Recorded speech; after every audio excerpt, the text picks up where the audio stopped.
Ah oui, ça fait débat. Votre mission que vous aimez, nous sommes le 8 mars 2013, exactement la célébration internationale de la journée dédiée à la femme à travers le monde. C'est dans plusieurs pays que cette fête est célébrée. Alors en RDC, quid de la parité et du gender? Et puis nous allons parler du M23, mais non, c'est monstre à deux têtes officiellement. Bertrand Bissu, moi, qui vient d'être nommé comme responsable politique du M23, alors que Rouniga serait toujours aussi président du même groupe, mais de l'autre côté. On en parle avec Maître Zachary Kenda, cadre de l'UDPS. Merci d'être venu. Merci. Papi Tamba, vous êtes du PPRD, membre, bienvenue. Merci.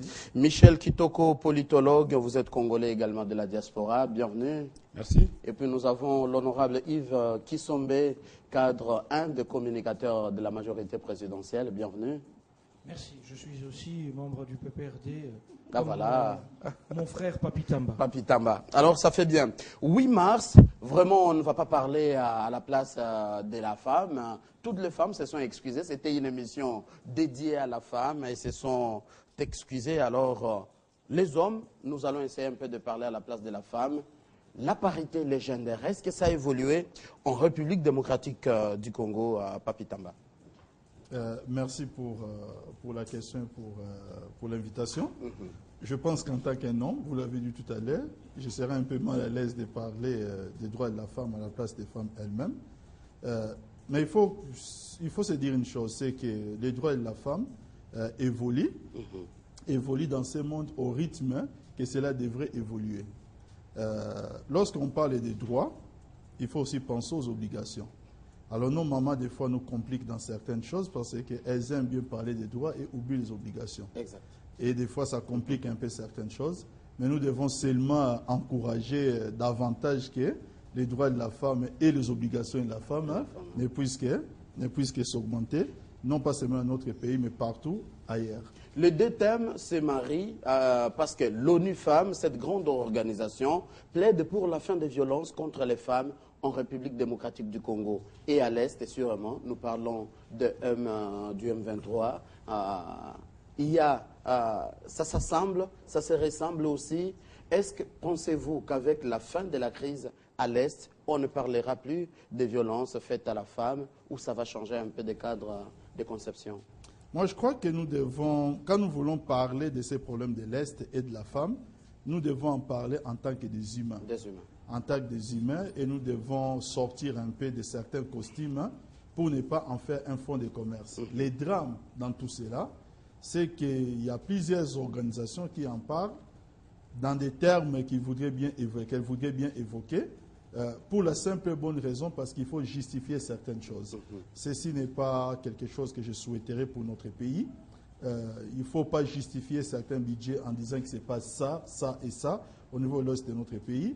Je pense que cette femme-là de l'Est a beaucoup plus besoin des femmes qui sont violées. Ils ont beaucoup plus besoin d'un soutien que des simples déclarations pour justifier d'autres choses. Bon, qu'à cela ne tienne, tout à fait, lorsque les gens aujourd'hui veulent parler du droit de la femme et en incorporant la situation de l'Est de notre pays, nous ne pouvons que les saluer et nous le disons tous, mais nous le disons vraiment avec notre cœur. Voilà. Maintenant, nous demanderons à ce que tous le disent aussi avec leur cœur. Alors, 8 mars, nous allons du côté de l'UDPS. J'ai pris rapidement votre phrase, que nous n'allions pas parler des femmes à leur place. Ça se passe comment au sein de l'UDPS? Et puis, une question générale de la politique. Pensez-vous que la femme a sa place dans la politique actuelle en RDC? Oui, effectivement, la femme, comment on va l'exclure sur la scène politique aujourd'hui, puisque la femme aujourd'hui, elle dirige le monde, elle est présidente de la République, elle est professeure à l'université, elle est étudiante à l'université, elle est élève à l'école secondaire et primaire. On ne peut pas l'exclure sur la scène politique, il appartient à la femme, comme je viens de le dire, qu'elle-même puisse parler de son sort et de son avenir. que je me trouverais mal à l'aise de parler à sa place, mais je sais qu'au sein de l'UDPS, la politique pour la promotion de la femme, elle est là, elle existe, elle doit connaître des promotions. Mais s'il s'agissait de moi seul, j'ai encore beaucoup de choses à dire en tant que chrétien. Alors, comparativement comme les pays comme le Kenya, ou aux élections qui viennent de se dérouler, dont on attend la publication, déjà il y a des postes réservés à la femme. Un jour, cela sera matérialisé aussi en RDC? Non, mais j'ai toujours dénoncé cette facilité avec laquelle les femmes veulent être servies. J'ai toujours dit, quand la femme conçoit, les parents préparent déjà la layette. On sait savoir si ça sera une fille ou ça sera un garçon. Dès que nous sommes à l'école maternelle, primaire, secondaire, les examens, les interrogations, on ne dit pas que ça c'est pour les filles, ça c'est pour les garçons. Nous sommes à l'université, il y a des sessions entières. Il n'y a pas une part réservée aux femmes et aux filles et aux garçons. Et il y a même des filles qui sont très intelligentes que les hommes qui réussissent. Et les hommes redoublent des classes. Mais je n'arrive pas à comprendre, lorsque nous terminons les études, le problème, le concept de la parité apparaît. Pour dire la parité à la femme. Et je me suis toujours posé la question, la femme demande cette parité à qui? À l'homme ou à Dieu? J'ai toujours posé cette question. Je n'ai jamais rencontré une femme qui pourra me répondre un jour. Puisque nous avons fait tous les mêmes efforts, nous avons conjugué les efforts qui nous ont donné des diplômes aujourd'hui. D'ailleurs, c'est un problème de gourmandise. Parce que quand je me demande comment maman au village va faire la parité. Je ne sais pas comment il pourra faire la parité, une femme qui n'a pas étudié au village. C'est un problème d'égoïsme, de gourmandise, où les mamans, pour accéder à des postes de travail, ils doivent faire des chantages, parité, parité. Non, moi je crois qu'on devait continuer à se battre, comme nous sommes battus à l'université, pour avoir les diplômes. Et que les meilleurs gagnent. Aujourd'hui, quand vous entrez dans des magasins, dans des entreprises partout, c'est presque les femmes. On n'en parle pas, mais les femmes ne demandent pas. Jamais les hommes crient, oh, les hommes, les hommes, les hommes, les hommes. Non. Voilà. Michel Kitoko, vous êtes de la diaspora comparativement aux deux continents, les continents européens avec les continents. La RDC, c'est vraiment un mini-continent. Ça se passe comment? En RDC, est-ce que vous sentez qu'il y a des avancées quand on parle de parité, gender? Bon, déjà, je reviens sur le propos de Papy quand il dit qu'il se sent mal à l'aise de parler à la place de la femme, et aussi à notre compatriote ici en face qui se sent aussi gêné de parler à la place de la femme. Moi, je ne me gênerais pas de parler à la place de la femme, surtout aujourd'hui, les conditions dans lesquelles la femme congolaise traverse notamment la situation qui est dramatique à l'est du pays. Ce sont nos mamans, ce sont nos sœurs, ce sont nos enfants qui traversent les moments les plus difficiles.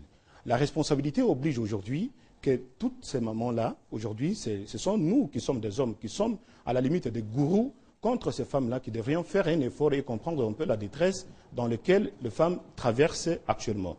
Au-delà des droits de la femme reconnus mondialement, dont elles sont en train de se battre, qu'importe les objectifs, mais aujourd'hui, nous sommes très sûrs que la femme congolaise traverse les moments les plus difficiles. Et d'ailleurs, la ministre du genre, quand elle a pris la décision à ne pas faire des défilés pour dire la méditation, c'est au regard de certaines réalités que traverse la femme actuellement. Donc moi, je ne me sentirais pas mal à l'aise, et encore une fois, gêné de parler à la place de la femme aujourd'hui, parce que ce sont des choses qui sont réelles, nous devons regarder en face. C'est l'avenir du Congo, ce sont nos mamans, nos enfants et nos filles qui sont là-bas, et qui sont ici. Et donc, s'il faut regarder ces problèmes, nous devons regarder ces problèmes avec beaucoup de sérieux. Des vies humaines qui sont mises en danger, nous devons vraiment parler. Et moi, au-delà de ça, quelle est ma conception là-dessus? Ma conception, c'est de dire que notre ministre du genre doit faire tout un lobby. Elle est peut-être la représentante des femmes aujourd'hui. Je n'ai pas encore entendu les sons de cloche de dépôt d'une plainte par rapport à tous ces gourous-là que moi je vois. J'attends les sons de cloche. Ils sont en train de négocier, surtout autour d'une table à Kampala. Je suis choqué, gêné de voir que ceux-là qui violent, qui tuent, on continue à négocier avec les petits délinquants ici à Kinshasa, on les met en prison. Là, voilà, et on apprend qu'on attend les dernières décisions au 15 mars. 15 mars ou pas 15 mars, mais en tout cas, je me sens très gêné de me mettre autour d'une table. C'est là où je ne me gêne pas de parler au nom de la femme. Je ne me gêne pas, je ne me sens pas mal à l'aise de parler à la place de la femme qui est victime aujourd'hui, mais je me sens très mal à l'aise de négocier avec ceux-là qui sont des violeurs, des tueurs et en série. C'est votre point de vue, Yves Kisombe, que vous vous générez de parler à la place de la femme, mais la vraie question, c'est de savoir attendre, Michel Kitoko, que ces gouvernements seraient en pourparlers avec ceux-là qui sont les premiers acteurs contre les droits de la femme. Je cite l'M23. Oui, mais c'est vrai que c'est révoltant de constater que nous sommes amenés par la force des choses, je dirais, à entamer des pourparlers avec des violeurs, avec des massacreurs, avec des criminels. C'est vrai. Mais je pense que il faut être réaliste et se dire que les conflits cycliques à l'est du pays passent aussi par une logique de la paix, malheureusement. Je crois qu'on ne doit pas se cacher de dire que si déjà, comme l'a souligné le président de la République dernièrement, dans son dernier discours sur l'état de la nation, nous avions cette armée tant souhaitée, totalement dissuasive, ben nous ne serions pas à d'autres volets de la solution au problème. Hein, c'est évident. Je pense qu'aujourd'hui, si les États-Unis d'Amérique sont attaqués sur leur intégrité territoriale, la réponse ne sera pas politique, diplomatique et militaire. Hein, ça, c'est la réalité telle que l'appréhende le Congo. Et voilà pourquoi le processus est celui-là. Mais ce n'est pas un plaisir, effectivement, de se mettre autour de la table avec des criminels. Ça, je le reconnais. Vous savez ce que un sénateur américain, je ne sais pas si je l'ai suivi sur Télé 50 ou ailleurs, a déclaré concernant la menace de la Corée du Nord de s'attaquer au territoire américain. Il a dit que ça serait suicidaire. C'est le terme qu'il a utilisé. Il dit que la Corée du Nord doit faire attention. La moindre attaque sur les États-Unis serait suicidaire. Mais je pense que le président de la République a utilisé la même expression, le même terme, concernant la perspective de la capacité de défense de la RDC. Il a dit qu'il faudrait qu'à l'avenir, toute entreprise de déstabilisation militaire, d'agression de la RDC, soit suicidaire. Vous vous souvenez? Donc c'est pour dire qu'il y a la réalité et puis il y a le désir. C'est vrai que ce n'est pas une partie de plaisir, mais c'est une nécessité diplomatique, politique, parce qu'il faut que toutes les conditions soient réunies par rapport à nos capacités pour aller de l'avant. Mais moi je comprends Papi Tamba et peut-être Maître Zakari aussi, lorsque dans une certaine mesure, ils se sentent dans un rôle qui ne peut pas remplacer celui de la femme, même dans la prise de parole. Hein, c'est pour ça qu'on confie, ça ne concerne pas que les femmes, mais c'est pour ça que même dans les pays développés, où les droits de la femme n'ont pas progressé nécessairement aussi vite qu'en RDC. Il faut quand même rappeler que sur des pays centenaires, on a réussi à avoir le droit de vote après une lutte acharnée de la femme au milieu du XXe siècle. Et qu'en RDC, il y a eu des femmes candidates. Et que jusqu'aujourd'hui, par exemple dans le monde de l'entreprise, les salaires à fonction égale ne sont pas égaux, par exemple en France. Il y a toujours à peu près 20% à 30% de différence de salaire entre les hommes et les femmes dans le monde, sur le marché du travail. Donc c'est pour dire que moi je pense que, je comprends, qu'on ne soit pas nécessairement toujours à même d'exprimer ce que les femmes elles-mêmes ressentent. Mais je voulais souligner que la première chose à dire, c'est que les droits des femmes sont spécifiques, mais sont d'abord les droits de l'homme. Parce que les droits de l'homme concernent les hommes et les femmes. Il y a des droits spécifiques par rapport à une convention internationale pour les enfants, c'est vrai, mais les femmes ont d'abord les mêmes droits que les hommes. C'est en cela que moi je comprends la parité. Mais maintenant, la parité, ça ne doit pas signifier des discriminations positives à l'excès.